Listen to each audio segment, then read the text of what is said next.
Hi there, it's Susan from SG Development Solutions. This month's Coaching Corner is called Bring in the New. Every new beginning starts with an ending. And it's so true, isn't it? That's what William Bridges said in his book Transitions, Making Sense of Life's Changes. What he says is that for us to embrace a new beginning, a new experience, a new situation, a new way of being, we first of all have to end with the past. We have to break with the past.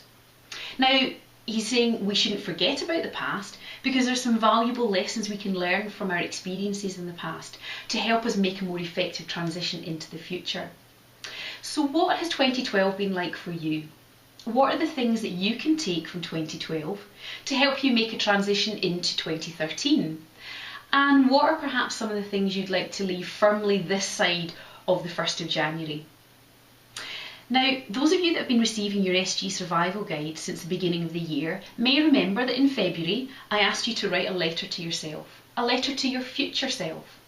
And in that letter I asked you to describe what you would be doing at this point in the year, what you'd have achieved, how you'd be behaving, how you'd be thinking, what experiences you would have had, what successes you would have had, and even how you might be looking.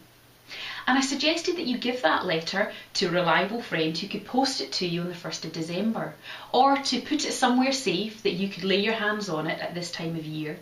And now is that time of year to look out that letter and to have a read of and see just how accurately you described your future self. What have you achieved that you set out to achieve at the beginning of the year?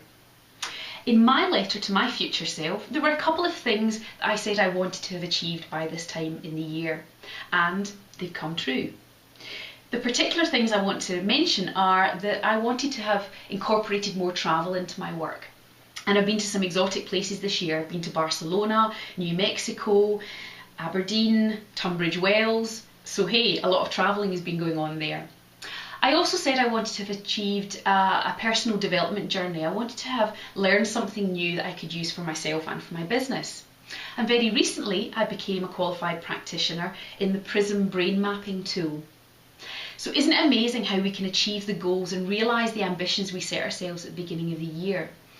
But I think the even more exciting thing is to think about what we've learned from the unexpected experiences. The opportunities, the challenges, the successes that we've experienced that we hadn't planned for. Those are often the things that give us the most important, the most rich learning experiences. So what I'd like you to do is just pause for a few minutes and think about what you've achieved in 2012. What are the things that you could perhaps take from this year into next year? And here's some things to get you thinking. Places that you've been, people you've met, new things that you've learned to do, and things you've learned about yourself. Experiences that you've had, good and bad. When you write all those things down, wow, isn't it amazing how much we can achieve in a year? It's incredible in 12 months what we can experience. Now, some of those things that you've written down may not be positive. In fact, some of those things might be heartbreaking. They might have been traumatic, frightening, even unpleasant. And as a result, you're quite happy to leave those in 2012.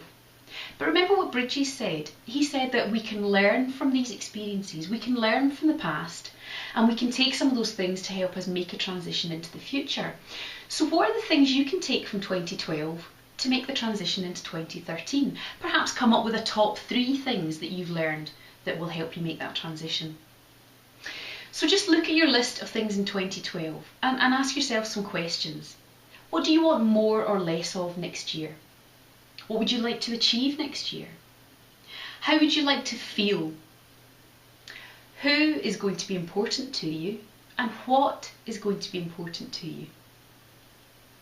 My sense is that for many of us, what we would like 2013 to bring is a greater sense of control over our own destiny, a feeling of less pressure from external forces, the ability to slow down and be in the moment more, the opportunity to do more of the things that we really enjoy doing, better communication with others, a feeling of more clarity over what the future holds, and a greater opportunity to truly be our authentic selves.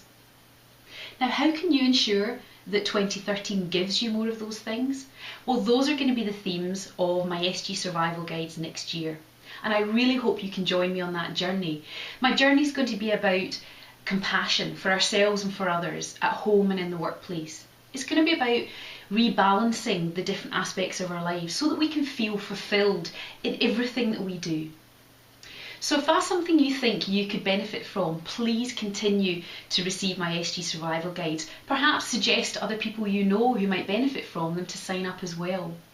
I'm sure there's going to be loads more tips and techniques and ideas and thoughts that you can take and you can use throughout 2013, and I'd love for you to share some of those with me as well.